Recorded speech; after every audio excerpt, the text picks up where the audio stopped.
Next point is the FDM. Next point is the FDM. FDM stands for frequency division multiplexing. FDM stands for frequency division multiplexing.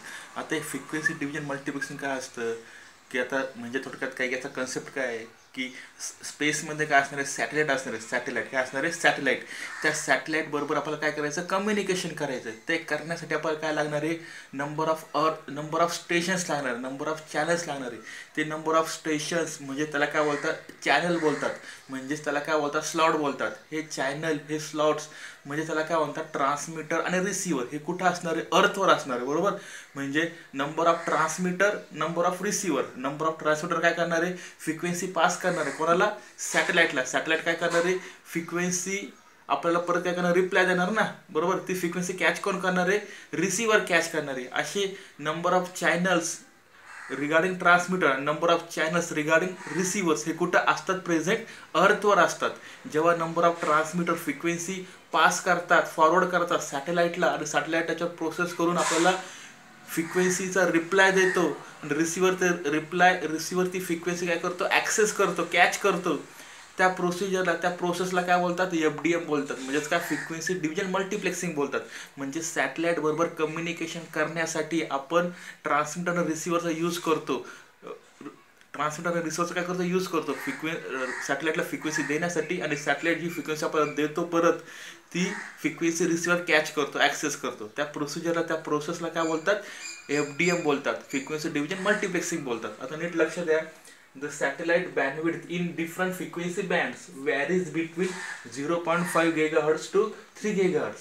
म्हणजे सॅटेलाइटची जी band आहे, frequency bandwidth जी आहे in different frequency band, ती कशामध्ये varies आहे, कशामध्ये changes होते, त्याच्यामध्ये 0.5 GHz to 3 GHz.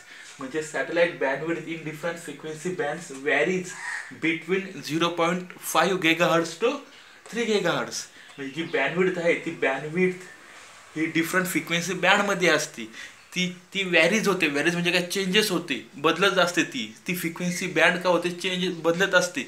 आणि ती बदलण्याचं कशामध्ये, कितीमध्ये बदलते, ती 0.5 GHz to 3 GHz.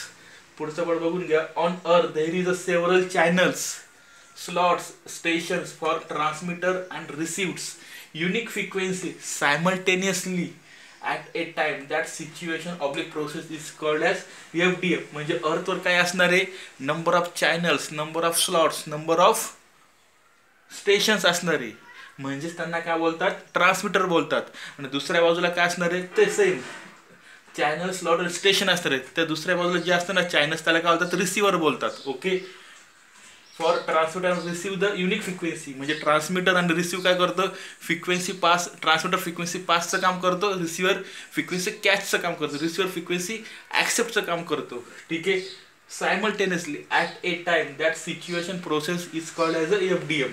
ट्रान्समीटरने फ्रिक्वेन्सी कोणाला पाठवली, सॅटेलाइटला पाठवली. सॅटेलाइट त्या फ्रिक्वेन्सीवर प्रोसेस परफॉर्म करणार आणि आपल्याला काहीतरी रिप्लाय देणार. तो रिप्लाय कॅच कोण करणार, रिसिव्हर कॅच करणार. ही जी प्रोसेस आहे याला काय बोलतात, FDM बोलतात, फ्रिक्वेन्सी डिव्हिजन मल्टिप्लेक्सिंग बोलतात. आता नीट लक्ष द्या. इथे एक फिगर काढलेली आहे, इथे एक फिगर आहे. इथे काय, नंबर ऑफ चॅनल आहे, channel 1 2 3 up to N. Channel 1 2 3 up to N. Okay. इथं काय फ्रिक्वेन्सी 5.994, 5.98, 6.06. इथं पण काय नंबर ऑफ फ्रिक्वेन्सीज आहेत, 3.72, 3.76, 3.80. आता ही जी फ्रिक्वेन्सी आहे, ही फ्रिक्वेन्सी कशाच्या रिलेटेड आहे, रिस्पॉन्स ऑफ सॅटेलाइट ट्रान्समीटर. म्हणजे ही फ्रिक्वेन्सी आपल्याला पास करायची आहे, कोणाला, सॅटेलाइटला पास करायची. ही फ्रिक्वेन्सी चॅनल वाईज, चॅनल 1ची फ्रिक्वेन्सी पास केली. त्याच्यानंतर सॅटेलाइट काय करणार, ती फ्रिक्वेन्सी ॲक्सेप्ट करणार आहे, त्याच्यावर प्रोसिजर परफॉर्म करणार आहे, आपल्याला रिप्लाय देणार आहे 3.72 ह्या चॅनल थ्रू.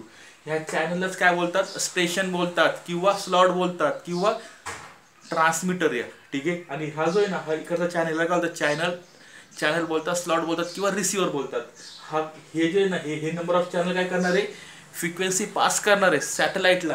आणि हे चॅनल काय करणार आहे, फ्रिक्वेन्सी रिसिव्ह करणार आहे, फ्रिक्वेन्सी घेणार आहे कोणाकडून, सॅटेलाइटकडून. ओके. ह्या फ्रिक्वेन्सीला काय बोलतात, अपलिंक फ्रिक्वेन्सी बोलतात. आणि इकडच्या खालच्या फ्रिक्वेन्सीला काय बोलतात, डाउनलिंक फ्रिक्वेन्सी बोलतात.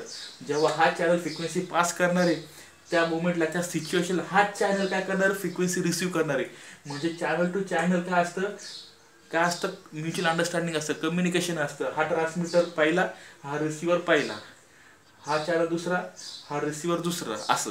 ठीक आहे. आणि मध्ये काय गार्ड बँड्स आहे. ह्या दोघांच्या मध्ये काय असतं, गार्ड बँड असतं. म्हणजे दोघांच्या मध्ये काहीतरी डिस्टन्स असतं, डिस्टन्स. त्या डिस्टन्सला काय बोलतात, गार्ड बँड्स बोलतात. ठीक आहे. आता नीट लक्ष द्या इकडं. Analogue oblique digital modulation for satellite communication. म्हणजे सॅटेलाइट कम्युनिकेशनसाठी ॲनालॉग किंवा डिजिटल मॉड्युलेशन पण यूज केलेलं असतं. ॲनालॉग किंवा डिजिटल मॉड्युलेशन असेल, म्हणजे अनलॉग ट्रान्समिशन असेल किंवा डिजिटल ट्रान्समिशन असेल. When the analog modulation that type low power requirement and better noise immunity. जेव्हा अनलॉग ट्रान्समिशन असेल, जेव्हा अनलॉग मॉड्युलेशन असेल, तेव्हा लो पॉवर रिक्वायरमेंट असेल आणि बेटर नॉईस इम्युनिटी असते. Total frequency band C band is 500 MHz. It's divided into 12 frequency slots. म्हणजे total frequency band, आता ही टोटल फ्रिक्वेन्सी किती असेल, 500 MHz. ठीक आहे. आता ही जी 500 MHz आहे टोटल फ्रिक्वेन्सी बँड, ही एक बँड आहे. ठीक आहे. ही बँड जी आहे किती आहे, 500 MHz आहे. त्याला काय बोलतात, सी बँड बोलतात. आणि हा जो बँड आहे पूर्ण बँड, हा बँड 12 स्लॉटमध्ये काय केलं, डिव्हाइड केला आहे. हा एक स्लॉट आहे, हा दुसरा स्लॉट, हा तिसरा स्लॉट, असे काय हे 500 काय मेगाहर्ट्ज आहे. पूर्ण याची रेंज किती असते, 500 MHz. ठीक आहे. आणि हे 500 MHz हे 12 फ्रिक्वेन्सी स्लॉट्समध्ये काय केले, डिव्हाइड केलेत. 1 2 3 like that. ठीक आहे. Sometimes some slots will have ideal, means not operating. आता in some crucial condition, in some bad situation, आता काही स्लॉट्स असतील, म्हणजे काही चॅनल समजा काम करत नाही बाबा, काहीतरी प्रॉब्लेम झाला असेल. आता हा ट्रान्समीटर काम करत नाही, ऑब्विसली त्याच्या रिलेटेड हा रिसिव्हर काम करत नाही. मग अशा मोमेंटला, अशा सिच्युएशनला ते ट्रान्समीटर आणि तो रिसिव्हर, म्हणजेच तो स्लॉट, म्हणजे याच्या रिलेटेड हा स्लॉट, म्हणजेच हा चॅनल आणि त्याच्या रिलेटेड हा चॅनल काय असतात, आयडियल असतात. Just like a stand by कंडिशनमध्ये असतात. ते वर्किंग करत नाही, not a function properly that time. Okay. Each slots work 24 hours and not a synchronisation at a time. म्हणजे थोडक्यात प्रत्येक स्लॉट हा 24 hours वर्कमध्ये असतो. ओके. किती, 24 hours वर्कमध्ये असतो. म्हणजे टोटली, म्हणजे थोडक्यात सांगायचा पॉईंट असा आहे की प्रत्येक channel,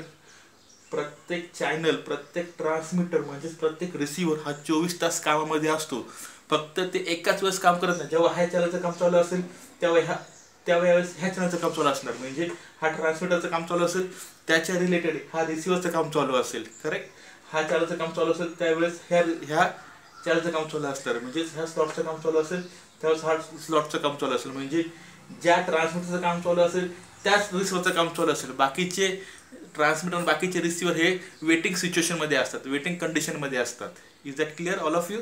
I hope all of you understand. These are simple things, simple explanations regarding the FDM, frequency division multiplexing. I hope all of you understand. If you any query, any doubt, please ask me by message or call.